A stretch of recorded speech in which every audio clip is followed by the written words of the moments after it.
What you're looking at right here is essentially what we call our war room. 400 acres, several thousand sprinkler heads on 2 golf courses. Wow. So it's pretty massive. Like, how do you decide what gets watered when? So up here, 358,000 gallons of water run last night. Where is all of this water coming from? Because we're basically in the middle of a desert. The grass may always be greener on the other side, but that grass ain't staying green on its own.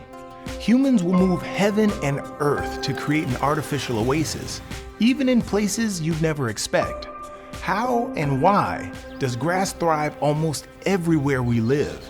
And in a world facing more record-setting droughts than ever, is there a better way?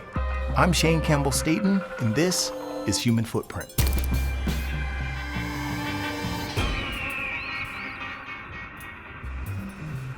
Here in Palm Springs, to walk the walk, you gotta dress the part.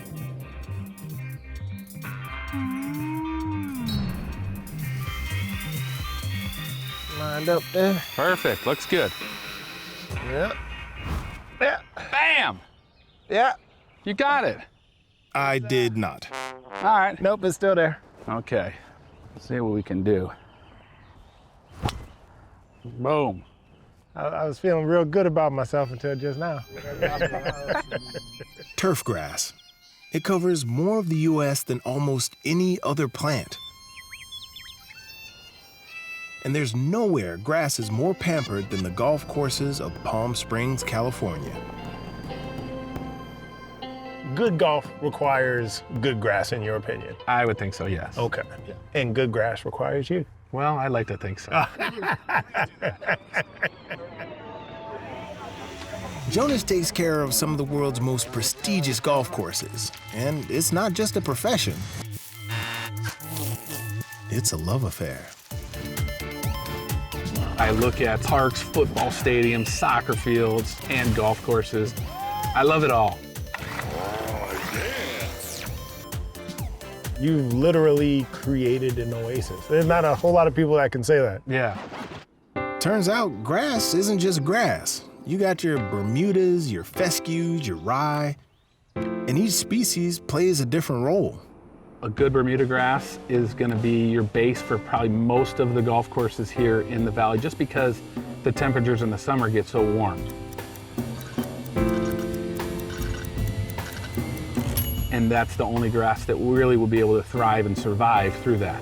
Not only can Bermuda grass resist extreme heat, it also doesn't require a ton of water, and it tolerates a wide range of pH levels. That's why we grow it in places like Palm Springs. But there's a darker side. Bermuda grass is also considered an invasive weed.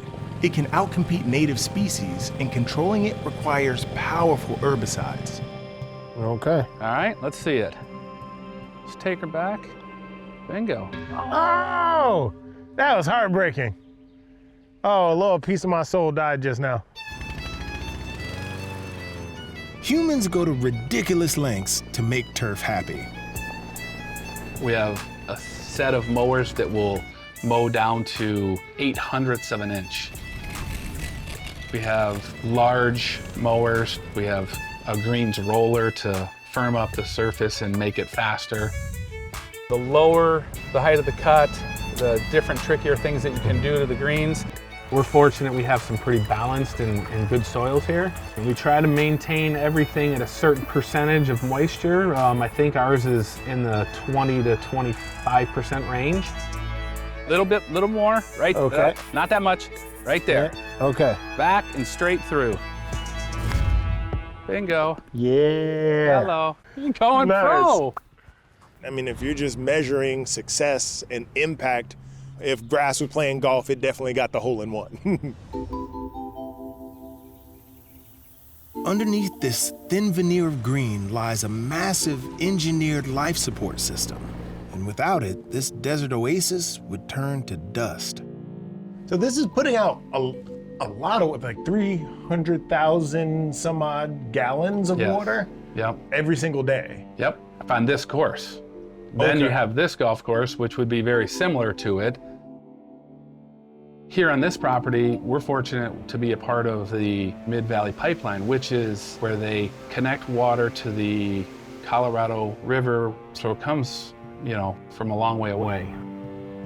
To keep these courses green, millions of gallons of water travel hundreds of miles to be sprayed out of thousands of sprinklers. If that sounds like a lot, that's because it is. But golf courses are just the beginning. There are more than 40 million acres of turf in the US. Each year they consume 80 million pounds of fertilizer and trillions of gallons of water, while legions of people and machines keep them manicured and green. It's the most resource-intensive plant in the country. Yet the vast majority of it grows not on a farm, but in neat squares around our homes, little patches of paradise, perfect for a drink with a friend. This is Mark Norman. He's an urban planner. For Mark, building a great city or neighborhood is kind of like making a great cocktail. You need to know all the ingredients and predict how they'll interact once mixed together. Thank you. Awesome. Cheers. Cheers. Oh, that was a tasty beverage.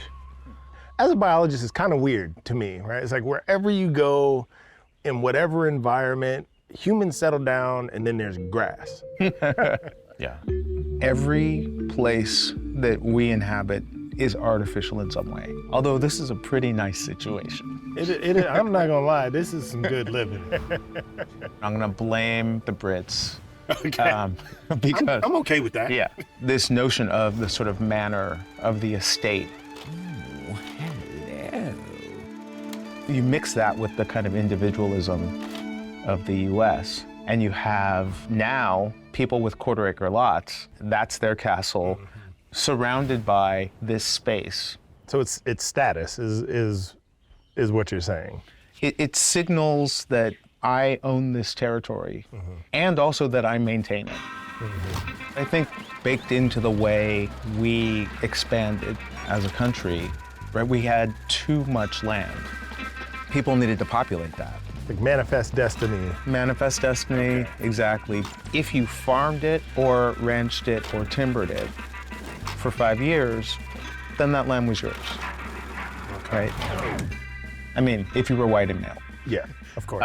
But that sets a precedent, right? Like that you can't just sit on land, you have to prove that you're cultivating it. But grass isn't just baked into American psychology. It forms the economic foundation of American homeownership. Let's say you're driving around a neighborhood in suburban Boston or Tulsa or Northern California. They look relatively similar, and that's because these standards had to be met in order for those home buyers to get a 30-year mortgage. They had covenants saying you had to have grass and you had to cut it once a week. Wow, okay. That is very specific. Right, and we have homeowners associations that enforce that. Like legally enforced. Legally enforce that. Okay. Are the same rules applied to the back? Like you have to mow your backyard the same way? You know, the regulations might not go to the back of the house. It's like the suburban mullet. It's like business in the front and party in the back kind of thing going on. Okay. Here in California, our days of keeping up with the Joneses, at least where grass is concerned, may not last much longer. In just the past 4 decades, California's annual precipitation has dropped to half its historical average. Today's California is no country for green lawns. Luckily, there's a way to ditch the old school lawn and do it sustainably. Many conservationists believe the answer lies in native plants. Because native plants have already adapted to the environments you're planting them in, they require less upkeep and also support local wildlife, such as birds and insects. They can help bring back the biodiversity that existed here in the first place. So maybe we can redefine that image that pops into our heads when we think of patches of paradise, because there's a simple alternative that spruces up our green spaces while making wildlife happy too. Driving around Palm Springs, you can see just how deeply grass is rooted in the American psyche. In a country where we talk about productivity, and it's so unproductive, is I think the irony of it. Yeah. Grass is a signal. Just having it tells the world and ourselves that we're part of the community.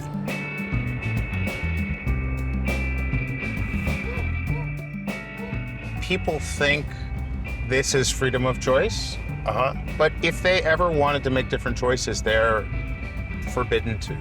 It takes a whole slew of federal, state, regulatory frameworks to make this happen.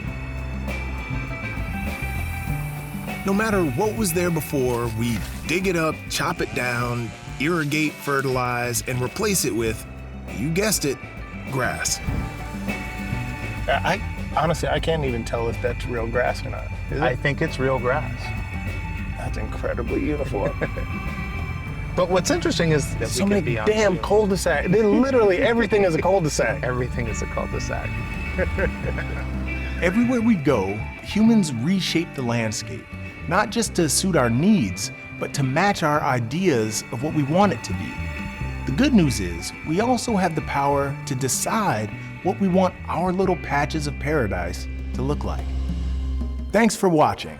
If you want more Human Footprint, you can tune in to the full-length series on the PBS app or on your local PBS station. Check out the link in the description to find out more about the show.